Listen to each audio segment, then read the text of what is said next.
И вот, наконец-то, сейчас у нас появилась возможность связаться со второй студией, где в гости к нам пришли представители какого народа, мы не знаем. Это сюрприз. Пролить свет на эту праздничную загадку может только Руслан Орехов. Попробуем увидеть его. Руслан! Случилось, вот вы меня видите, у нас сегодня в гостях осетины. Прекрасный северо-кавказский народ. Добро пожаловать, дорогие гости! Здравствуйте! Здравствуйте, здравствуйте. Еще раз с огромной историей, с огромными прекрасными традициями. Сегодня будем рассказывать о жизни осетинов, об их истории, о жизни осетинов в Москве. Все это будет уже очень скоро. Но сначала нужно познакомиться с нашими гостями. Сейчас я всех представлю. Справа налево, а не по старшинству. Я извиняюсь у старейшин за столом. Итак, сегодня у нас в гостях Астемир Баскаев, школьник. Арсен Маркиашвили, танцор, студент. Дина Плиева, танцор, студентка. Алла Хадикова, Алла Хадикова, народная артистка Республики Северная Осетия, Алания. Умар Евстафьевич Шавлохов, общественный деятель, поэт, заместитель председателя Совета национальной культурной общественной организации «Московская осетинская община». Земфира Аврамовна Цахилова, заслуженная артистка России. Здравствуйте. Зема Борисовна Базоева, общественный деятель. И Алан Догузов, артист и режиссер. Вот сегодня это все наши гости, но теперь для того, чтобы правильно начать наше сегодняшнее, как сказать, знакомство, я предоставляю слово Умару Евстафьевичу. Пожалуйста. Правильно, видимо, вы имеете в виду по-осетински. Естественно, здесь сейчас все должно быть по-осетински. У всех народов мира, слышно? Да. Есть один замечательный обычай. Перед тем, как начать хорошее дело, хорошую инициативу проявить, обязательно молиться Всевышнему, каждый по-своему. Этот красивый обычай сберегли осетины, молятся по-своему, красиво, достойно. Обязательно с 3 пирогами и с чашей пива или кваса. Молитвы, они обязательные. И когда мы шли сюда, то каждый из нас тоже помолился. Я поблагодарю Всевышнего за то, что есть такая возможность с вами познакомиться, увидеть вас, в эфир сказать несколько добрых слов. Помолиться за то, чтобы то, что мы здесь скажем сегодня, чтобы это было услышано и самое хорошее оттуда воспринято. Молиться следующим образом. Вот у нас здесь младший есть Арсен. Арсен, подойди, пожалуйста, сюда и пироги раздвинь. 3 пирога здесь у нас за столом. Всевышнему молятся 3 пирогами, но чтобы их Всевышний видел, нужно их сместить друг с друга. Они должны быть видны, да? Они должны быть видны сверху, Всевышнему. Поэтому сейчас Арсен, как младший, это и сделает. Ну, прямо вот так вот сдвинь их. Все прекрасно, прекрасно. Молитва следующая, она очень доброжелательная. Мы Всевышнему, значит, благодарственные слова говорим за то, что у нас есть такая возможность познакомиться с молодежью, показать нашу молодежь, показать нашу культуру. Ведь культура – это главная составляющая в жизни человека, что может его спасти. Особенно сегодня, когда в этом мире так много агрессии, так много появляется разных темных инициатив. И дай Бог, чтобы нам Всевышний отныне дарствовал хорошие дела, хорошие инициативы, чтобы в наших домах, в наших семьях был мир, согласие, чтобы дети наши росли дружными, чтобы дети наши знали, что они дети родителей, чтобы они славу родителей приумножали, славу фамилии приумножали, славу своей страны приумножали. Вот с такими словами, значит, проходит и первая у нас молитва. Обычно к этой молитве приглашают младшего. Арсен, ты рано присел. Подойди, пожалуйста. А младшим полагается, да, ходить, много перемещаться. Сюда, спереди. Ладно. И вот эта вот намоленная чаша передается младшему в знак того, что наши самые хорошие молитвы обращены именно к ним.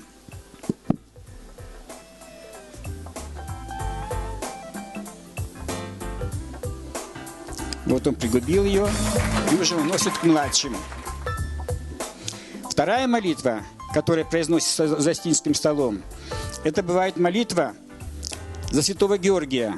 Святой Георгий – это прообраз Георгия Победоносца. Покровитель мужчин, покровитель воинов, покровитель всей молодежи, которая занимается общественно полезным трудом, которая в пути, которая учится, работает, которая помогает кому-то. Вот за это вторая молитва бывает. И после только этих молитв, двух произнесенных, можно бывает приступать к главной значит, теме. И для того, чтобы вот немножко проосетинить нашу компанию, Давайте. я эту инициативу передаю Руслану. Пожалуйста, Руслан. Подождите секундочку. Я не знаю этих молитв, к сожалению. А ты уже делом занимайся. Уже все. Не все должны разве пригубить этой чаши? Или только Нет, самые... это младшим. Это потом, значит, будем о них. Хорошо. Ну все, тогда я... Ох, так торжественно. Да, сложно. Но мы обычно начинаем с песни. Я знаю, что Алла может исполнить хотя бы какую-нибудь короткую, маленький фрагмент какой-нибудь знаменитой осетинской песни. Не надо выходить, вот микрофон, так что, пожалуйста. Ну, я с удовольствием сказали один куплет спеть, и я как-то хотела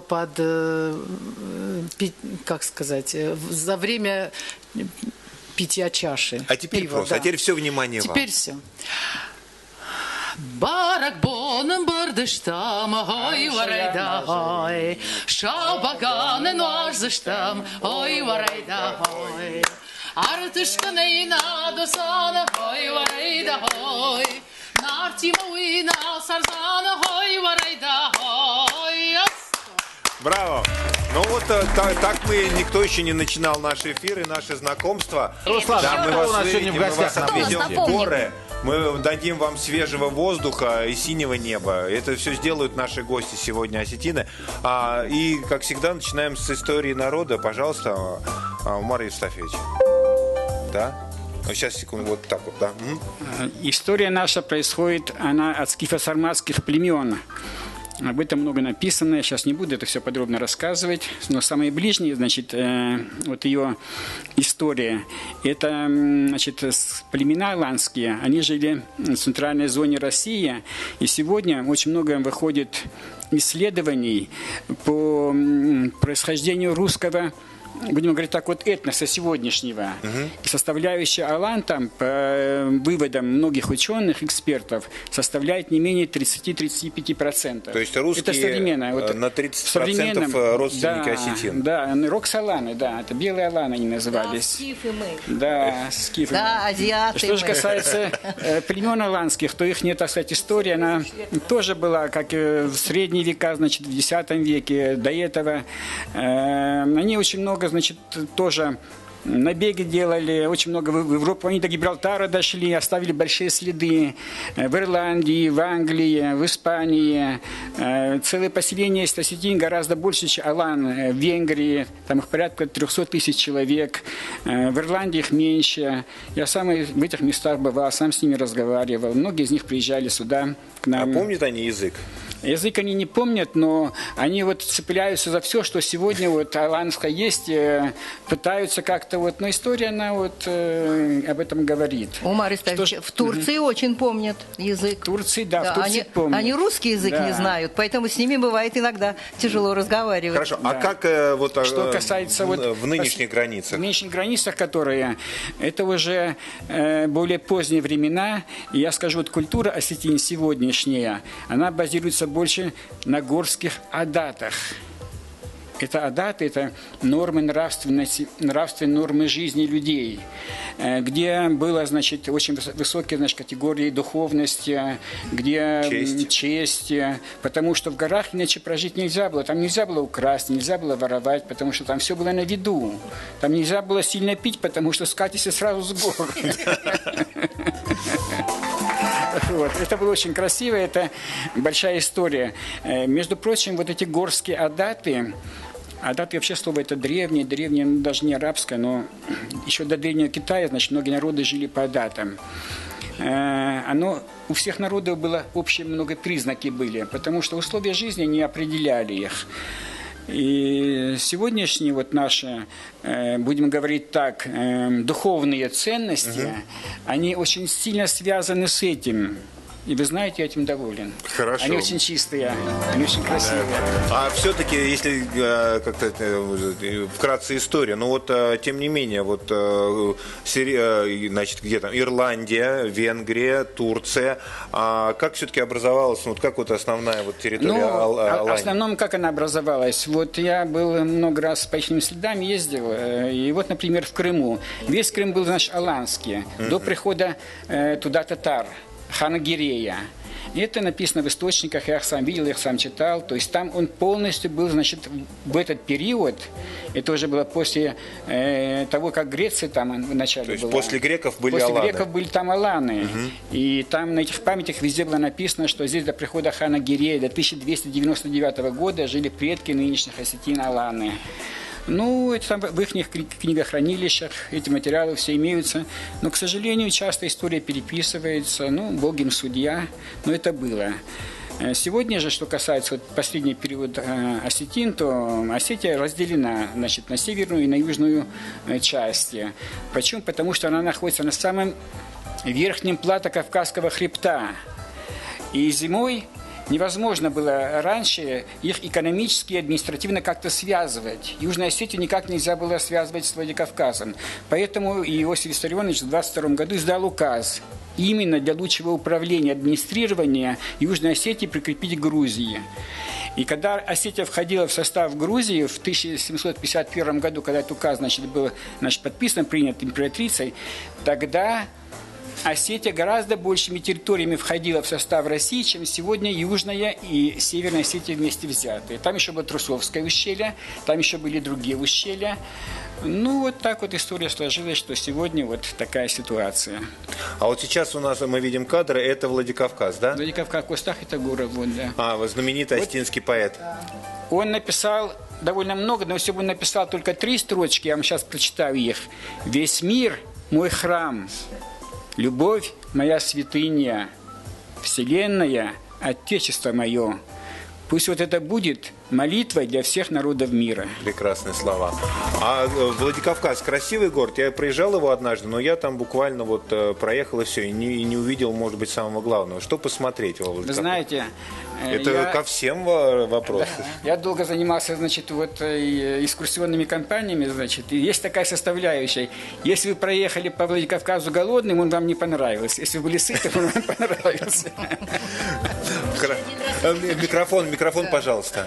Лучше один раз увидеть, чем 100 раз услышать. Поэтому мы вас приглашаем. Я понимаю, но знаете, это ведь вопрос такой. Микрофон, так. Я знаю, что у нас один из самых красивых парков, это я знаю точно. И там есть деревья, которые по всей России там мало-мало где-то числятся. Вот есть такие уникальные деревья в нашем парке. Вот, слушайте, огромный город, парк. да? Да, довольно-таки он разрастается очень сильно. Очень много микрорайонов появилось. И просто на удивление. Алан, вы сидите с включенным микрофоном, что-то хотите сказать? Да, что-нибудь могу сказать. Вообще, я думаю, приезжему человеку, который приехал в гости, посмотреть республику, будет совершенно не скучно. У нас, во-первых, регулярно проходят и соревнования международных уровней, чемпионаты мира, Европы. Какие виды спорта? Разные. Борьба, все виды, тяжелая атлетика, легкая атлетика. Хоккей появился у нас. Хоккей появился. Прям... Раньше был очень развит. Кстати, наши мальчики заняли сейчас первое место, по-моему, где-то на... Концерты у нас проходят каждый день практически музыкальные. Потом театры. Всегда было так, что Владикавказ был культурным центром Северного Кавказа. Киноиндустрия раньше была лучше развита, но теперь мы ее поддерживаем здесь, в Москве. Есть несколько очень медийных актеров. И мы дошли до того, осетины, что теперь есть даже первый осетин в 3D в международном проекте.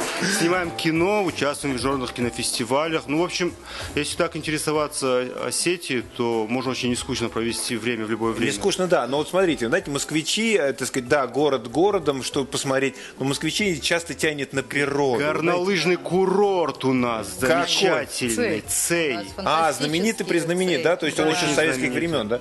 Да. Там очень удобно, очень свежий, чистый воздух. Говорят, что летом, побыть что зимой. Недельку лучше, чем в Куршевеле в миллион раз. Лучше. А знаете, вот это вот, это, конечно, так сказать, такое соревнование по-соседски, если сравнивать с Домбаем. Ну, я думаю, что это совершенно разный воздух, во-первых. Так.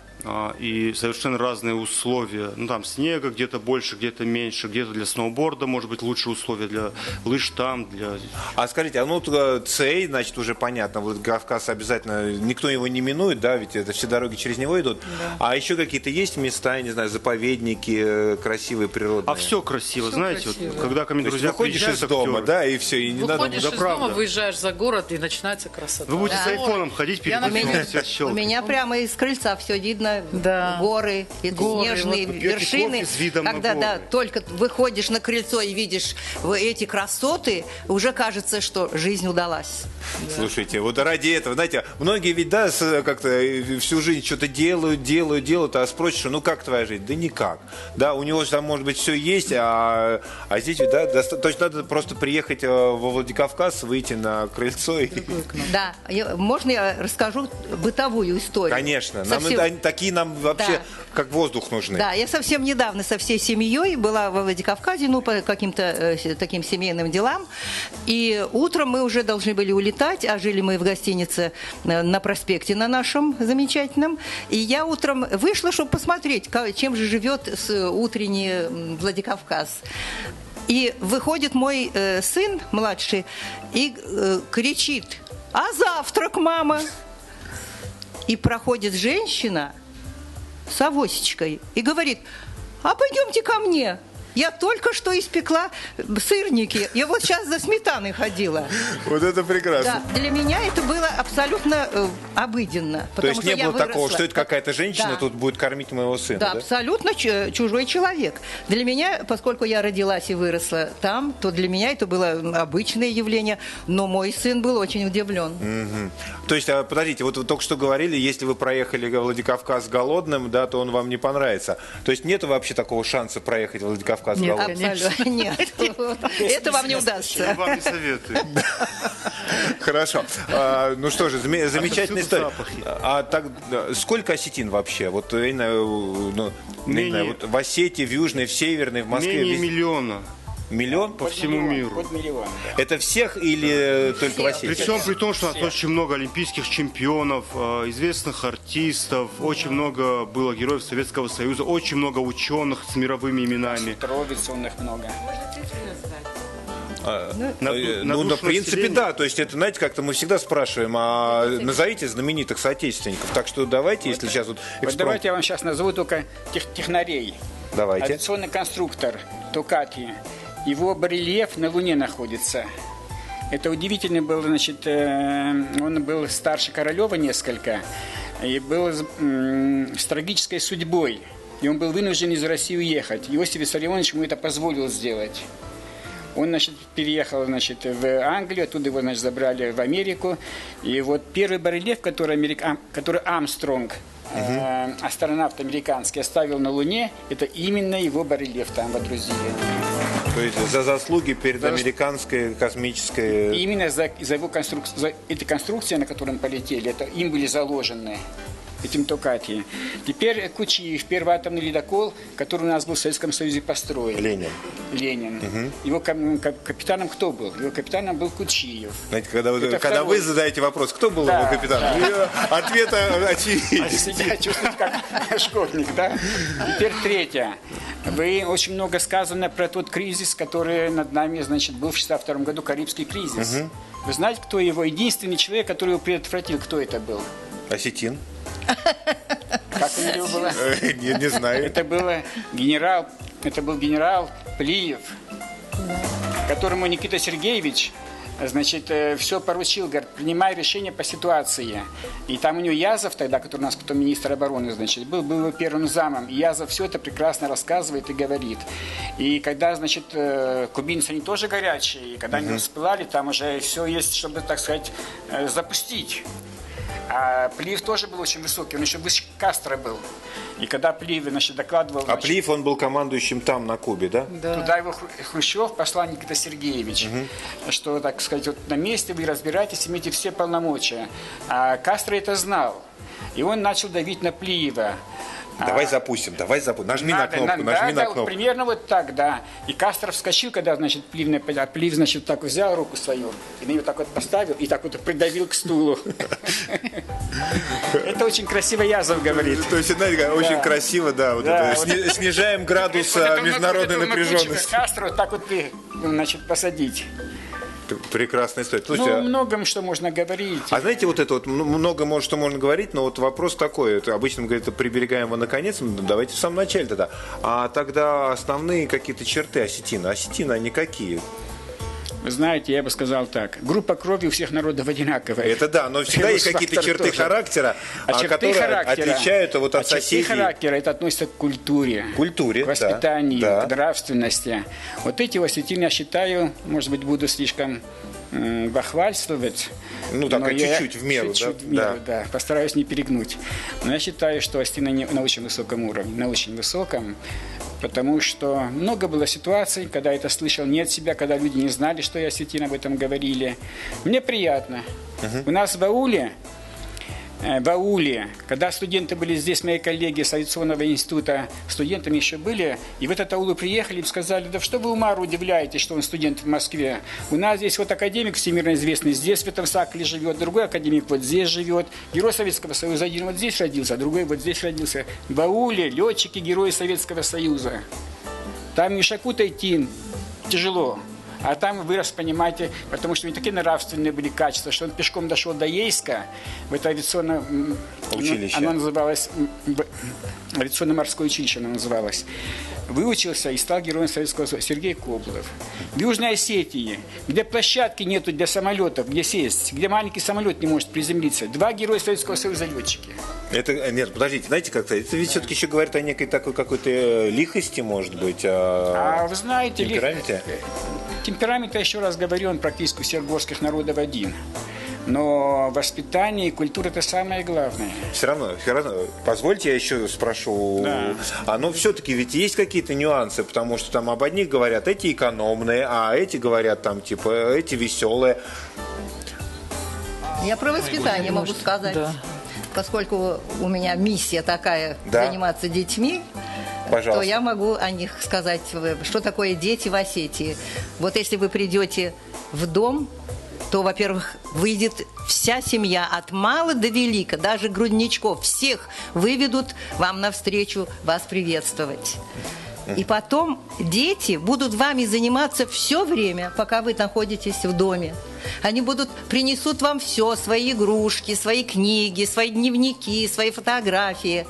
И будут вас развлекать сколько нужно. Потому что старшие будут в это время заниматься вашим столом. Чем бы вас, то есть вот это самый первый пункт, голодным не уедешь. И провожать вас будут также до порога. И никогда в этой семье вы не увидите никакого скандала. При вас, если даже перед этим они ругались или продолжат после вас, но при вас эта семья будет дружная, будет веселая и будет заниматься исключительно вами. Спасибо. Ну, так вот познакомились немножко, Помидоров, а теперь вам слово. Слушайте, хочется познакомиться побольше, конечно. И хочется песню. Услышать. Мы не дадим вам ни новость, ни журналиста, пока вы не дадите нам песню. Пожалуйста, просим. Алла Хадикова, пожалуйста, выходите. Вам, как сказать, первая песня. Спасибо. Все-таки есть какая-то магия, да, у телеведущих? Они могут пожелать чего-то, и это исполнится. Волшебство. Мне сейчас уже можно желать начать? Алла, вам сейчас нет. Сейчас будет желать женщина, которая вышла к микрофону. Ну, покажите уже ее тогда. Конце. А что это за песня, в 2 словах, о чем она и тогда уже? Я с большим удовольствием представлю сейчас песню нашего соотечественника, который уже давно живет в Москве. Это Амирхан Торчинов, наш любимый старший, наш знаменитый врач, наш знаменитый поэт, писатель, композитор. И вот он написал песню, которая называется «Говорит и показывает Осетия». Пожалуйста. Алла Хадикова.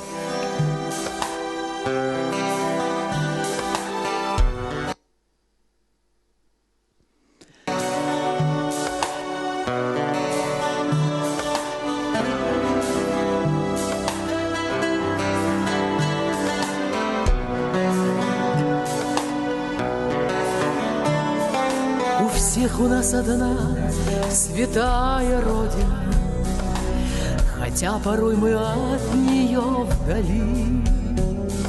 Ждем с нетерпением вести новые с Алании, родной моей земли, с Алании, родной моей земли.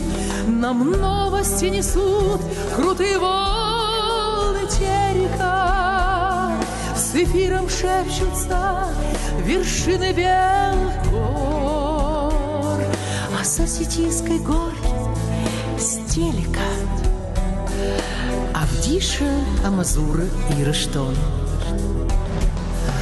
Увижу хлебные поля Моздока, услышу горных водопадов звон, и с волшебного экрана голубого, как мать протянет руки рестом, как мать протянет руки и рестом.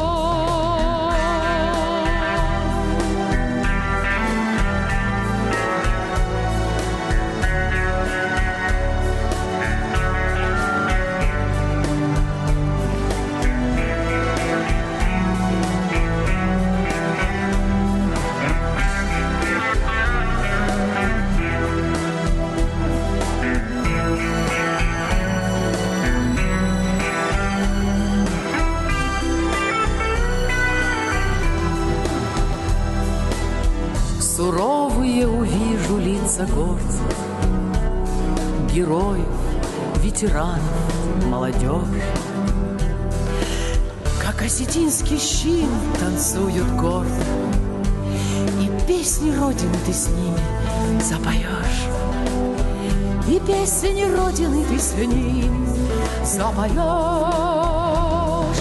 Хавар хашибдыр махах и терчидо, Шана и хохвалар в маргон каши, Авдиша Мазур и Рыштон, Я фарнасим на хазартам хаши, Авдиша Мазур и Рыштон, Я фарнасим на хазартам хаши, Авдишсан, Амазурсан и Рыштон.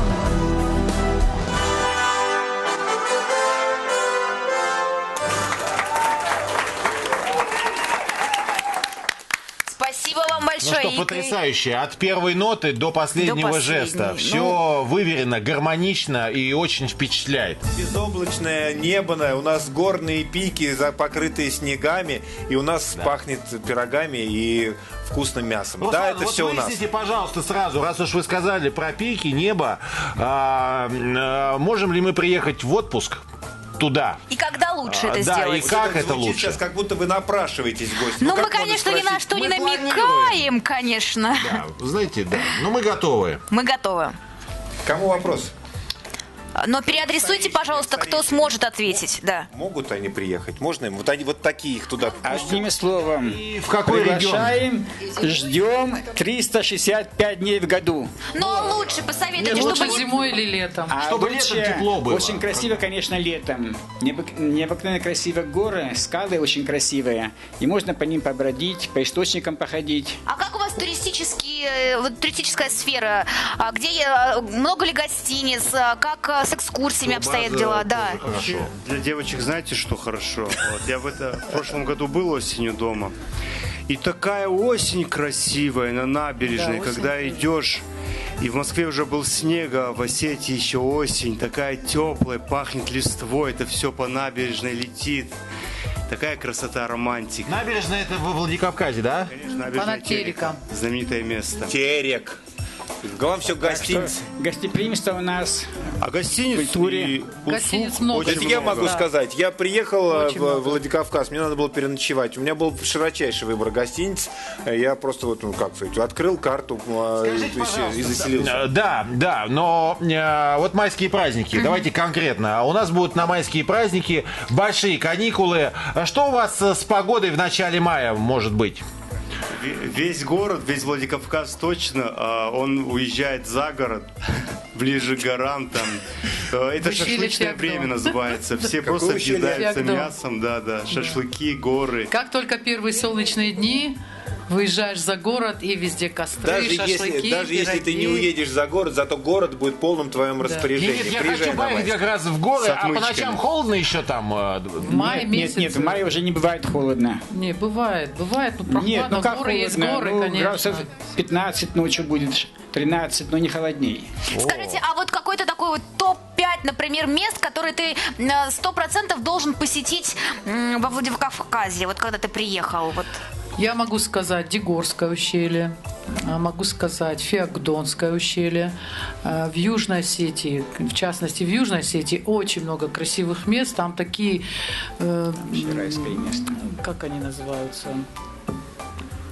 В общем, Виды сосновые, пещеры, сосновые водопады, леса, леса. сосновые леса, очень-очень разнообразие такое. Природа вообще просто прелесть. Церковь, Южная Балагире, Осетия, тот же обязательно Цей. надо посетить. Южная Осетия в свое время была местом отдыха элиты всей Советского Союза. Курорт Джава, там ни в какое сравнение с ним не шел ни Боржоми, ни Гудаути и так дальше. Потому что это высокогорье, южные склоны. Вот Северная Осетия, северные склоны, а там южные склоны. Там необыкновенно красивые мы места. Вот уже это вы пакуем пошли на чемоданы, поводу вы этих понимаете, людей. уже все. Оксана, Да. вот я понимаю, что сейчас легко унестись мыслями куда-то Уже. туда, Мы где уже красиво там. и тепло. Вот побудьте там. Но мы живем в Москве. Вот насколько сложно в Москве вырастить, так скажем, правильного там осетинского мальчика, правильную осетинскую девушку. Насколько это вот большой город накладывает свои отпечатки? Пожалуйста. Я думаю, что сложности одни и те же, что у нас там дома, что в Москве. Но я хочу вот что сказать. Вчера, когда мне Умар Истафич позвонил насчет вот этого мероприятия этого, то я его спросила, чем мы будем хвастаться на сей раз. Мы действительно такой народ, который любит немножко А вот уже пошли такие человеческие черты. Так. прихвастнуть. Да. И чем? Да. Я, например, хочу сказать про Умара Истафича, что это мастер спорта международного класса. Да, это имеет огромные заслуги у нас в Москве, перед нашей общиной осетинской. И кроме этого, он пишет изумительные стихи. Стихами будете Да, хвастаться. и вот сейчас сидит Астемир, такой милый мальчик, который Милый может... и скромный. Да, Давайте который я может его прочитать правильно- стихи я его- именно Умара Истафича. Я его правильно объявлю. Астемир Баскаев Да. прочитает нам сейчас стихи Умара Евстафьевича Шавлохова. Аплодисменты. Пошел за микрофоном, сейчас придет. Вот он. Чуть-чуть подальше, и будет свет на тебя падать. Вот, отлично. Пожалуйста, Астемир Баскаев. Скалы Осетии. Скалы Осетии. Царство величия. Будто здесь собрана мудрость веков. Сказочных замков. Краса и таинственность. Сила и подвиги нартов отцов. Здесь не рождались тропинки набегов, в страны чужие не слали орду, но разбивали в гранитных ущельях варварство, недругов и клевету. В путь провожая сынов своих Суастерджи, молитесь мир для потомков беречь, горским законам быть верными стражами, не поднимая ни саблю, ни меч. Скалы Осетии, мифы, предания, смелым признание, предателям смерть. Выше легенд в этом крае заоблачном подвиг народа, свобода и честь. Браво. Астемир Баскаев. Возвращайся к нам, продолжим разговор. Пожалуйста. Я бы хотел несколько слов сказать про школу, где вот занимается Астемир. Это центр эстетики и красоты, которую возглавляет Земфира Авраамовна Цахилова, заслуженная артистка Российской Федерации. Ну, о ней много можно говорить. Необыкновенная, так сказать, закончила Щукинское училище, снималась уже студенткой в главных ролях в Советском Союзе, блестящая карьера актрисы. Потом было непонятно что, вышла замуж. Как это непонятно что? И муж ее увез в Африку. Она в это время снималась в 5 фильмах главной героиней. Знаете, в Африке тоже нужны красивые женщины, понимаете? И она в это время в театре была в 3 спектаклях тоже главной героиней. Все сорвал. Но зато создал прекрасную семью. Замечательно. Ну что же, а все-таки действительно вот поддерживать какие-то культурные связи, в том числе там, элементарный язык знают молодежь осетинская, московская? Ну, язык, вы знаете, диалектика, она и развитие, оно свое берет все равно. В любой язык внедряются современные фразы, современные термины, терминология меняется. Но, тем не менее, на бытовом уровне практически все осетины в Москве по-осетински говорят. Говорят? Говорят, да. Хорошо. А если говорить о языке, кого из других народов осетины понимают? Вот с кем они близки там, по языку, там, по культуре? Ну, ближе всего. Это иранская группа, язык иранской группы. Язык. Вот здесь, таджики, может быть, наши родственники. Здесь, может быть, вот таджики. Прямых вот переводных слов Фарси. мало, но вот если говорить вот о произношении, о структуре самой речи, то это очень много, Земфира правильно сказала, это иранской группы языков. Иранской очень группы много, языков.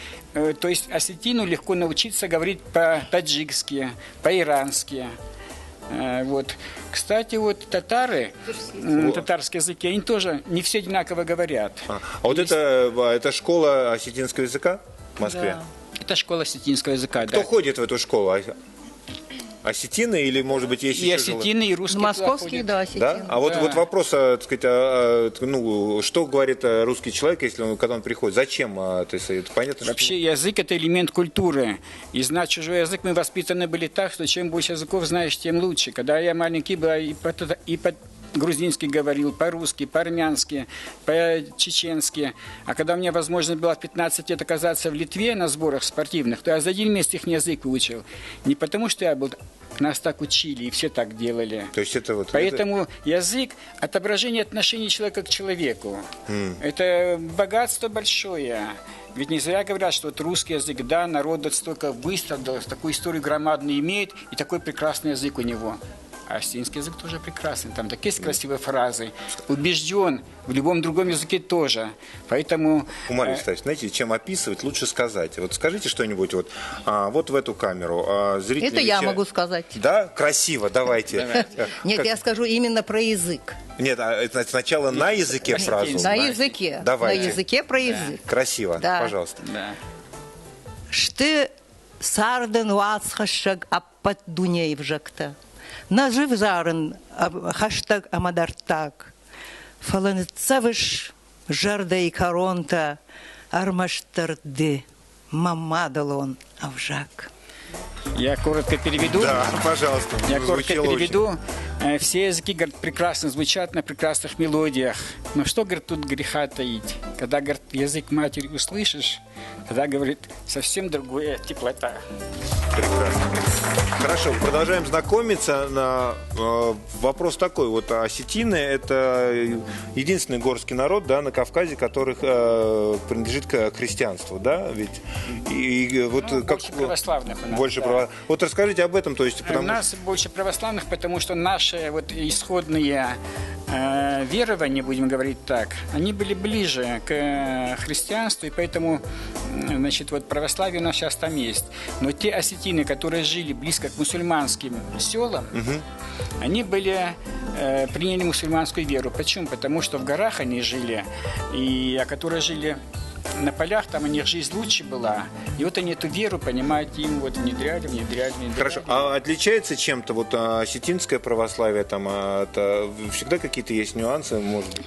Оно всегда есть, понимаете. Даже вот и Библию читают люди по-разному, вот, понимают, трактуют ее.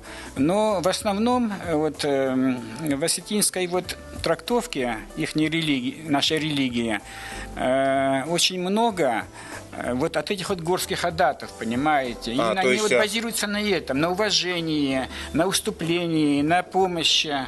Нет таких агрессивных здесь вот моментов. Например, вот обряд гость. Вот когда гость пришел домой, если, то ты не имеешь права спросить его, кто ты такой, зачем пришел. Просто гость и все. Гость, по-сетински, уажаг, хуса уважагу, гость, Божий гость. Если Бог послал его, значит, будь добр, значит, прими его.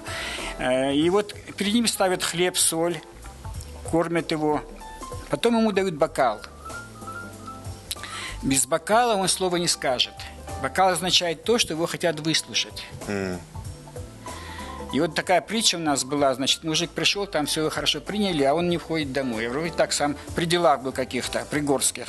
Ему говорят: гость, вроде бы ты так деловой какой-то, значит, почему домой-то не идешь? На третий день ему говорят. Ну как я выйду? Меня даже не спросили, кто я такой. Неужели так вот никакой, может, даже не заслуживает такой вопрос? То есть одни соблюдают уважение, да, и не спрашивают, кто это, а другой, как я уйду, если я даже не представил. Даже я не сказал, кто я такой и куда я иду, да. Хорошо, да.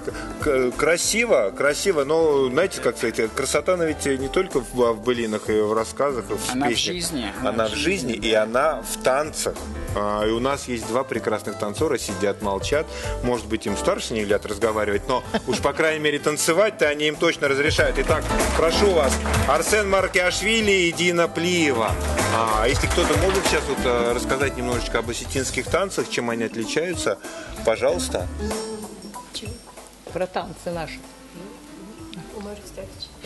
Все на Умаре Евстафьевича. Нет, Земфира Абрамовна про танцы может сказать. У него танцуют прекрасно по-осетински дети русские. Хорошо, тогда давайте сначала посмотрим, готовы ли танцоры. Готовы. Пожалуйста. Тогда просто лучше один раз увидеть, чем 100 раз услышать. Это правильно.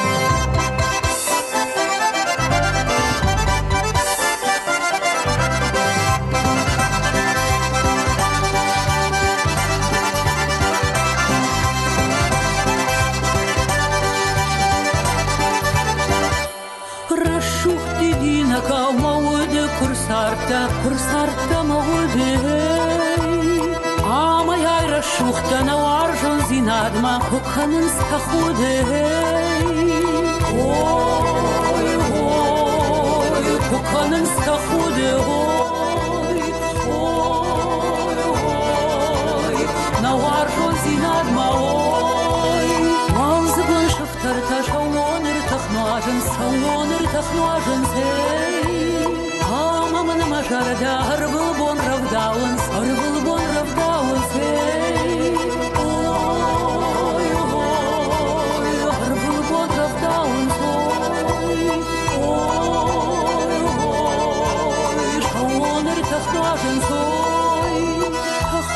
Тахуде, да шауду васаштан, шамида куштайын, эй. Масинта мақықта, валарқтан фақашин, амадыл нышарин, эй.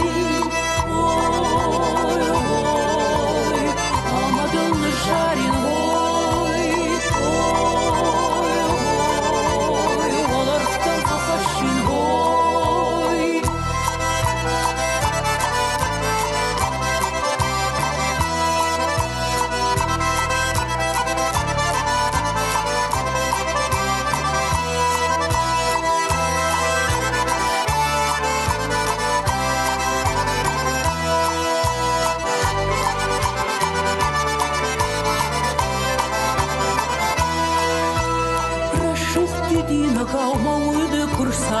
Kursarta maude ama yayra shukhta nawarjon zinadma hukhanın stakhude oy oy hukhanın stakhude oy oy oy nawarjon zinadma oy.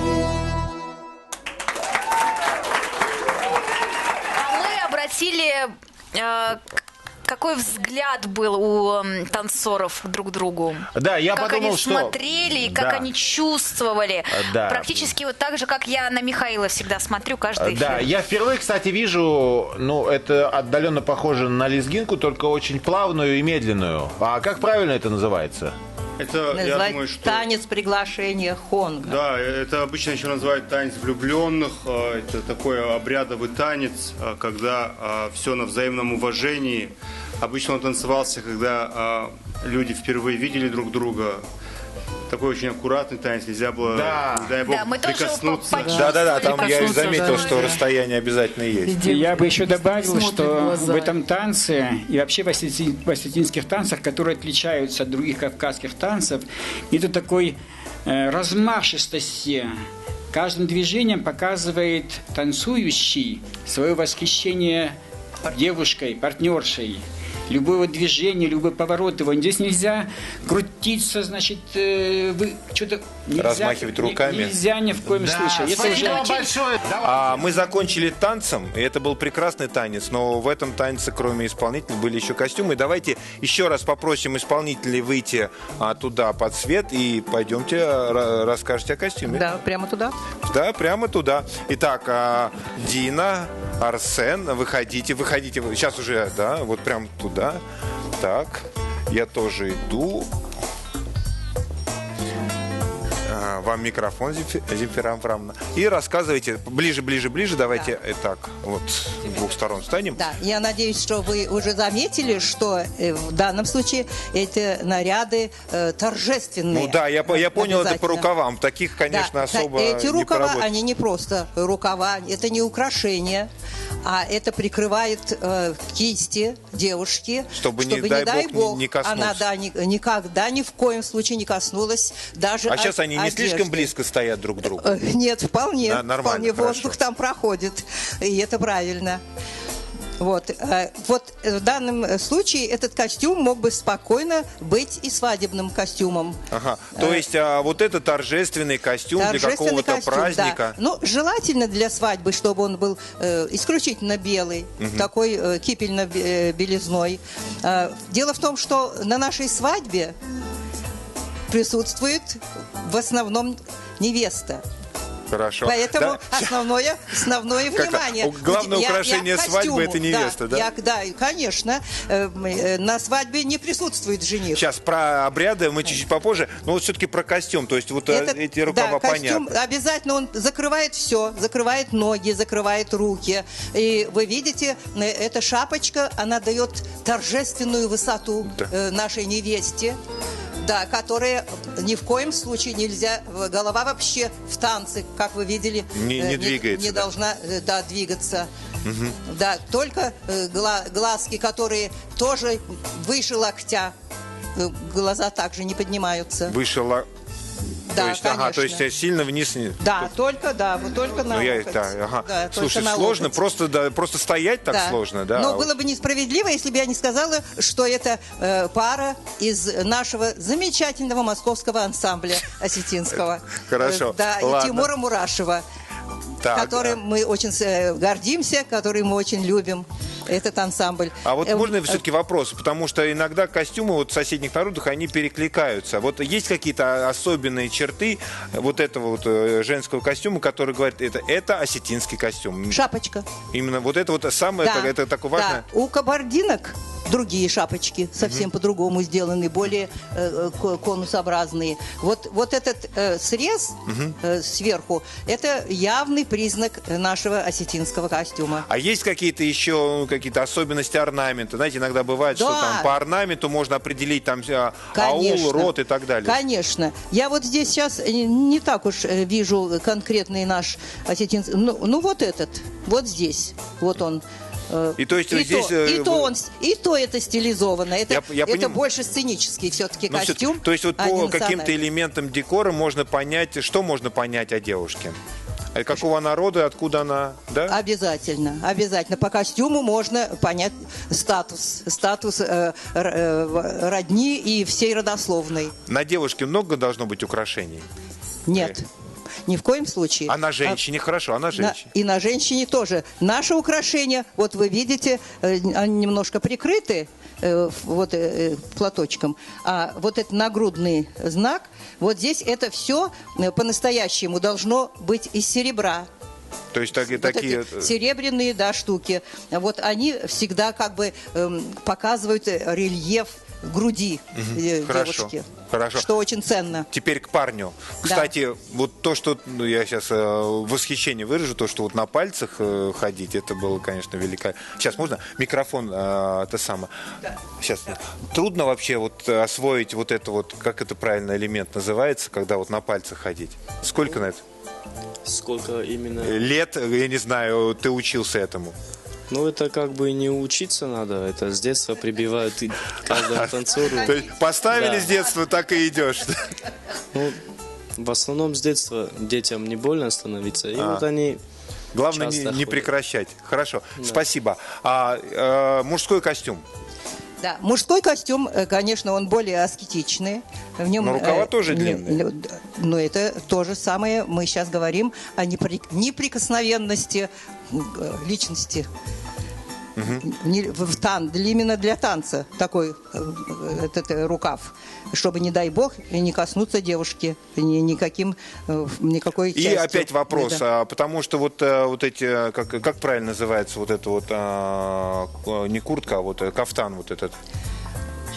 Черкеска. Вот у всех, в принципе, черкески, газыри, кинжалы. Вот какой-то элемент, который чисто осетинский. Если кто-то знает, пожалуйста, помогайте. Вот эти, как у нас? Газыри. Газыри, по-моему, они называются. Я думаю, что вот я могу только в данном случае предположить, что от количества газырей есть, вот в этом есть какой-то свой секрет. Чем больше газырей, тем мужественнее мужчина. Что тут, какой секрет? Все понятно. Спасибо большое. Давайте вернемся. И уже теперь будем разговаривать о свадьбе. Потому что для нас это самая любимая и самая интересная тема.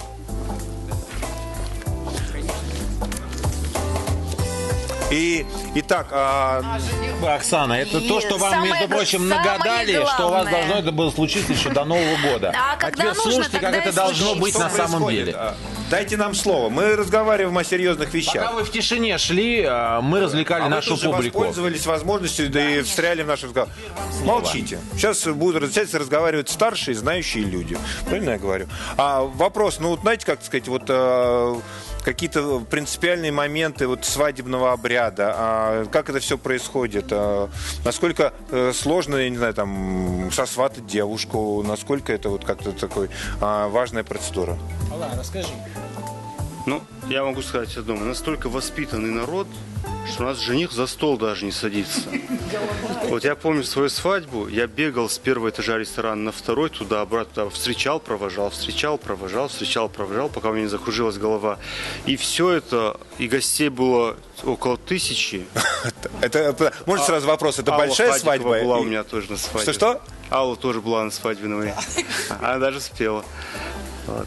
Ну, большая свадьба, это еще с моей стороны, а невеста еще, сторона невесты. У нас бывает свадьба в разных местах. Невесту везут из ее дома. Ну, или ресторана, где удобнее сделать это. И там столько же людей. Потом еще за ней приезжают. А невеста у нас стоит всю свадьбу. Ей тоже садится И украшает собой, да? Является венцом всего мероприятия.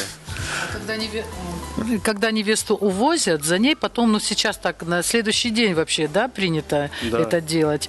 А сейчас как бы, все работают и делают так, значит, вечером уже вот невесту увезли, где-то через 2 часа уже привозят целая делегация, огромная делегация, едут туда к жениху, где проводят свадьбу и везут приданое. То есть все там, холодильники, стиральные машины. А жених не стоит.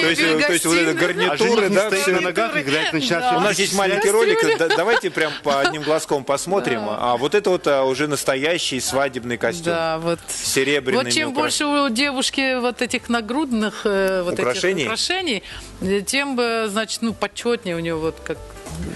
Да, вот Фира говорила, Абрамовна. Что? Лицо закрыто. Да, лицо закрыто у невесты. Вот, и опять фигурируют пироги, да? Без пирогов вообще никуда? Никуда никак. Хорошо, ладно. Дождемся.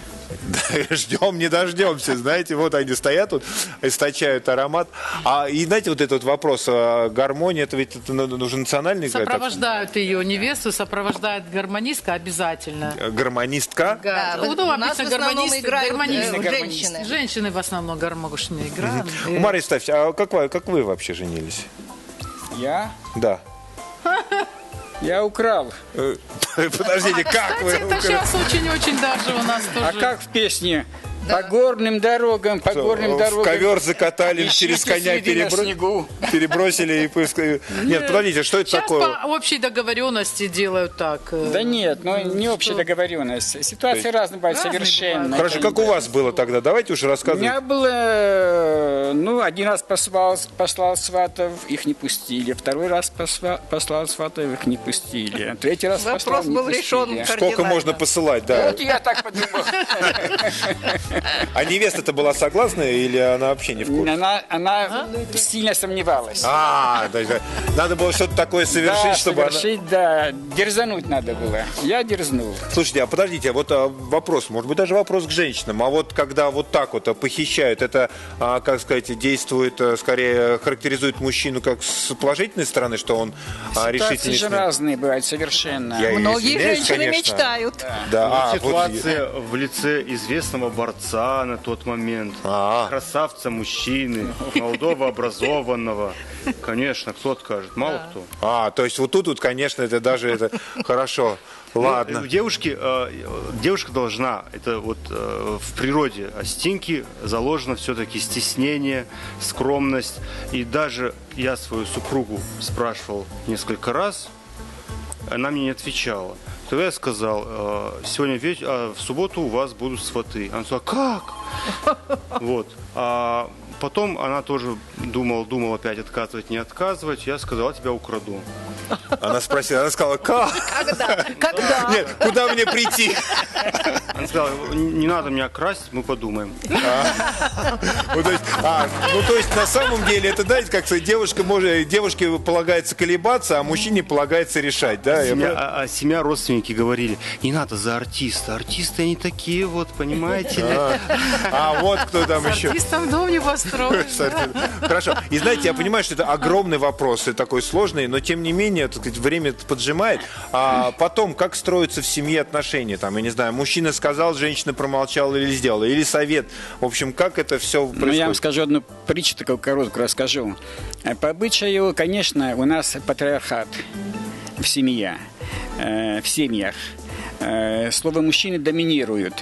И женщина, особенно невеста, когда ее приводят в дом, она со старшими, с мужчинами не имеет права разговаривать. Открыто разговаривать. Там, через кого-то может, там, через бабушку передавать там, какую-то информацию там, и так дальше.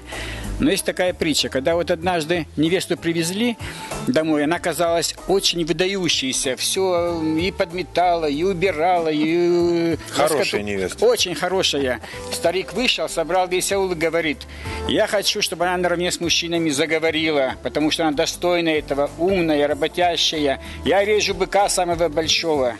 Зарезал быка, сделал пир, она заговорила. Через неделю он всех собрал и говорит, режу все стадо, лишь бы она замолчала. Мы переходим к нашей второй студии. Там тоже есть коллекция, из которой сейчас нам в дар будут переданы важнейшие экспонаты. И это осетинские пироги, наверняка. Но уже вот сейчас уже можно. Руслан Орехов, Будем держать интригу до последнего. Сначала теоретическая часть. Зема Борисовна, расскажите, пожалуйста, об осетинской кухне. Вообще, что едят осетины? Микрофон только включи. Не надо никуда ходить. Вот у вас микрофон. В осетинской кухне? Я могу сказать, что осетинская кухня вообще-то очень приятная, вкусная. Да, очень привлекательная, поэтому к нам очень и очень любят ходить. В гости? За нашей осетинской кухней, да. И мы настолько суровый народ, что у нас даже на десерт пирог с мясом. Да, на десерт. Пирог с мясом. Тогда все рассказывайте. Это мужской пирог, для мужчин в основном готовим. То есть, на сладкий у нас пирог с мясом, да? Нет, он не сладкий. Пирог сладкий, это совершенно другой пирог. А вот пирог с мясом, там перец, там вообще-то и чеснок, и все. Вот, если что мужчины любят, понимаете? Осетины много мяса едят, да?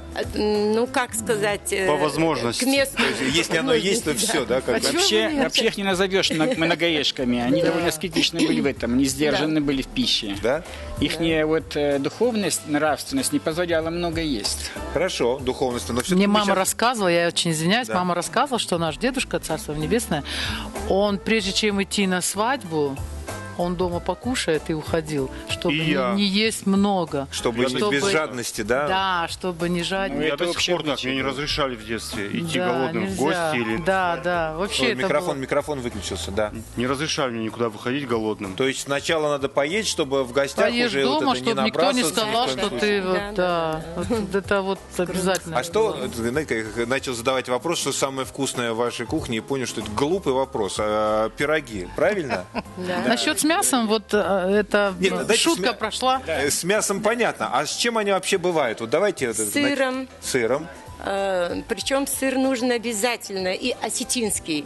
Только вы знаете, вот изначально я вообще-то не имела никакого отношения к этому делу. Но когда я здесь посмотрела, как издеваются над нашим национальным брендом разные народности. И узбеки, их это лепят. Кто только не печет осетинские пироги. Буквально все, потому что это все-таки, видимо, хорошо это уходит. Популярно сейчас. Да, это бизнес, да. Ну, чтобы у людей была возможность что с чем сравнить. И мы начали делать настоящие осетинские пироги. То есть сыр должен быть обязательно из цельного молока коровьего.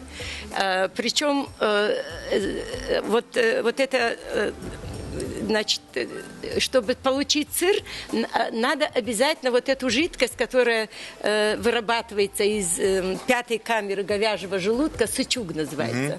Вот этот настой сычужный как раз добавляется в молоко, чтобы образовался настоящий осетинский сыр.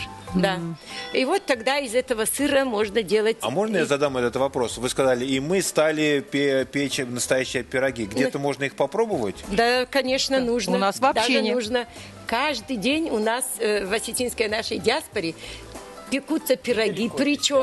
Причем ходит молодежь, молодые девушки просят, чтобы мы их научили. Пожалуйста, ради Бога, даем мастер-классы, выезжаем. Сейчас, знаете, вот это вот, как сказать, чуть не проскочили мимо важной информации. Где это все происходит тогда? Скажите, пожалуйста. Новослободская, 34. Новослободская, 34/2.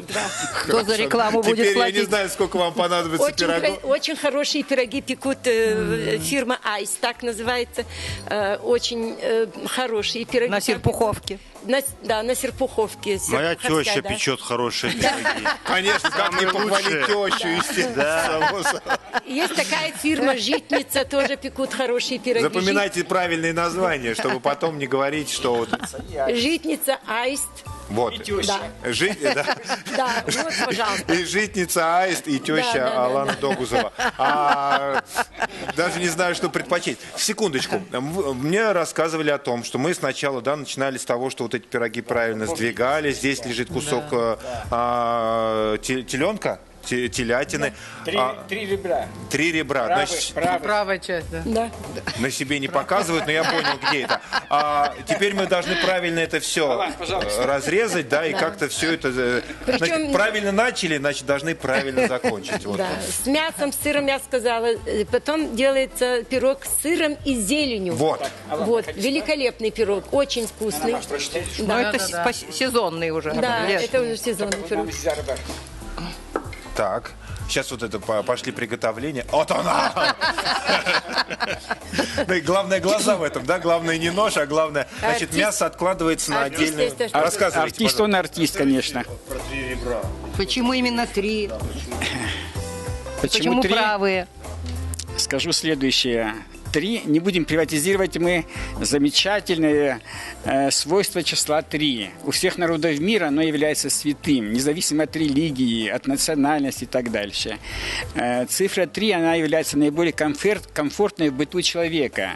Это наименьшее число, которое символизирует стабильность.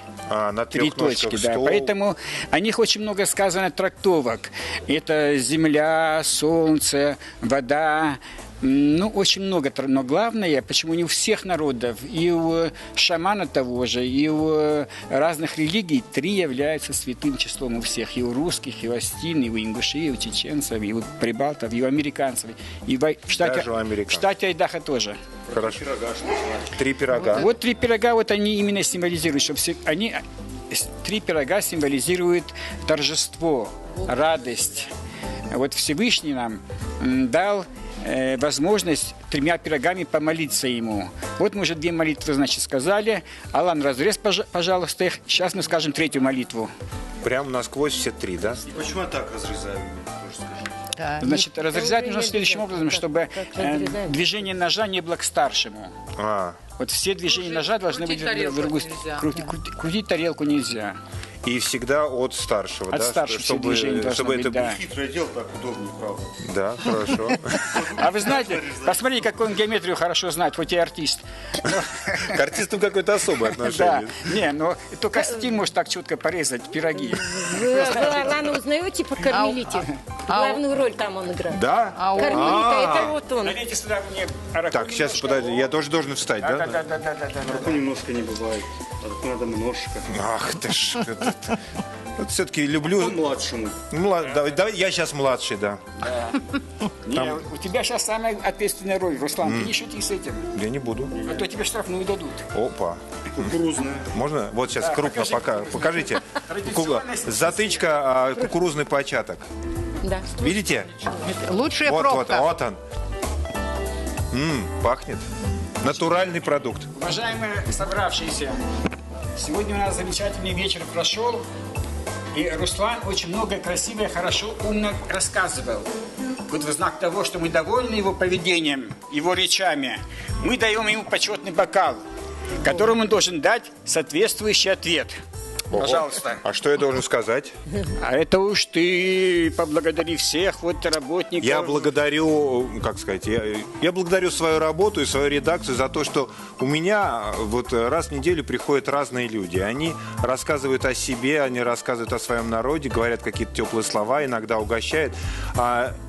Это хорошие люди. Но сегодня был самый замечательный, один из самых замечательных, как сказать, эфиров в нашей, как сказать, Москве международной. Я благодарю всех наших гостей, вас, молодежь, которая просидела и промолчала, но она очень красноречиво и хорошо молчала.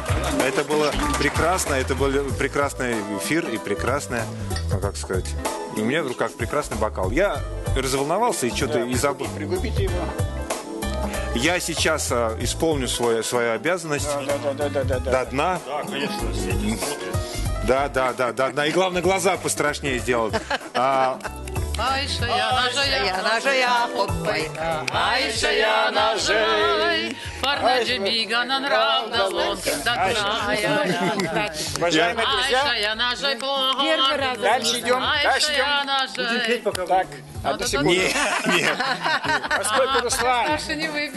Поскольку Руслан дал достойный ответ, мы обязаны вот этим бокалом за всю студию вашу благословить его на хорошие передачи, на добрые передачи. Пусть люди, которые сегодня вас смотрят, станут от них чуть добрее, чуть веселее, чуть счастливее, чуть внимательнее друг к другу. Спасибо вам большое.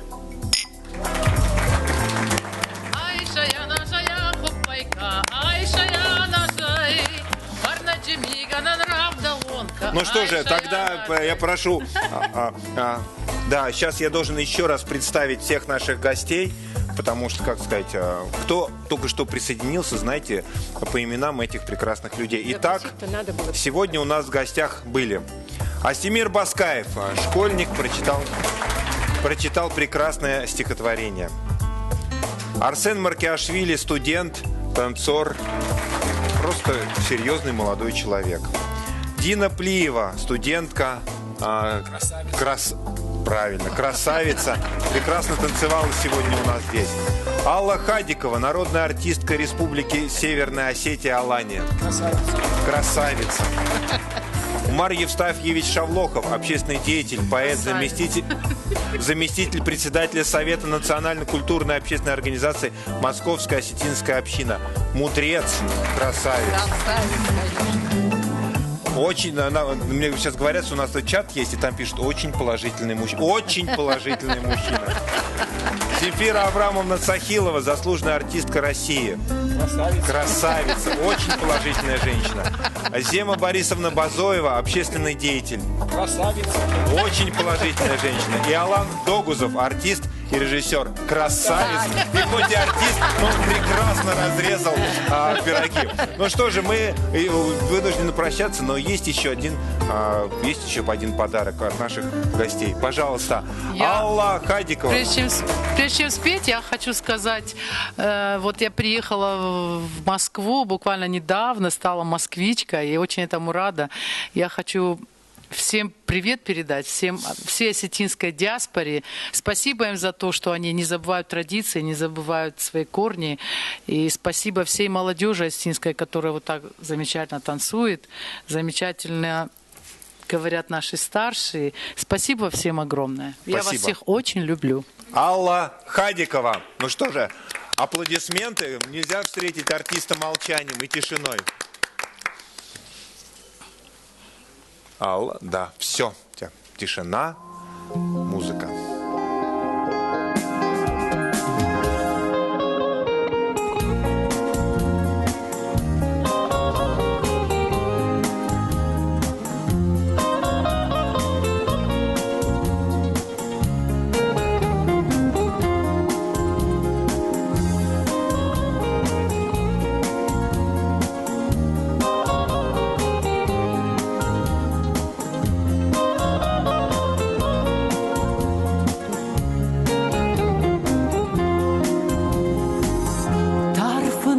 Қалвазық арвай хурдын кашы омайынығныр фырвашты жырды жар жыта каны варшын таж ногай варшын ажма варш давандатын амадыныр гомай зурын вашка да каны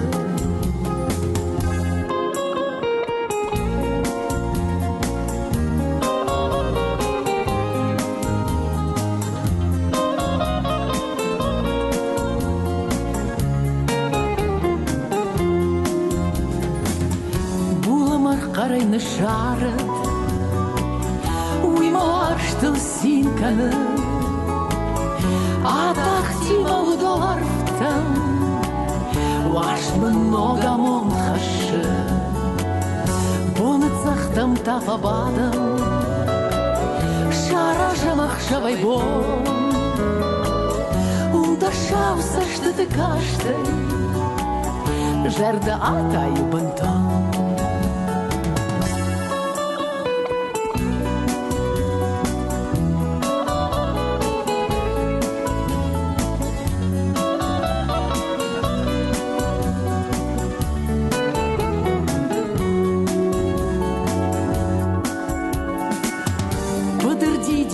Байзак Умаш хорын фанды Байгомам ондан мажарда Ваштай автомам кашы Жонай ваштай жарда шузы Уймын сарды бондатты Умайынак манда вашты Ногай башузын фанды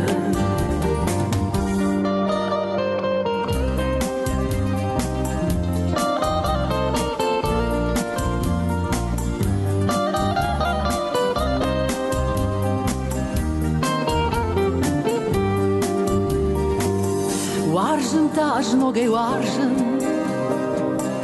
аж маваш давандатын, аматын аргомай зурын, важга таканын, важга таканын, важга таканын.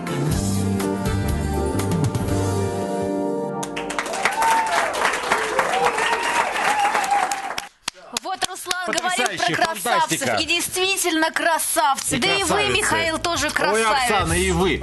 Прям вот любовь полилась к нам благодаря тому, что... Хороший эфир был, да, сегодня? Да, такой? Все благодаря тому, что осетины пришли к нам. Вкусный, душевный. Они никогда не приходят с пустыми руками.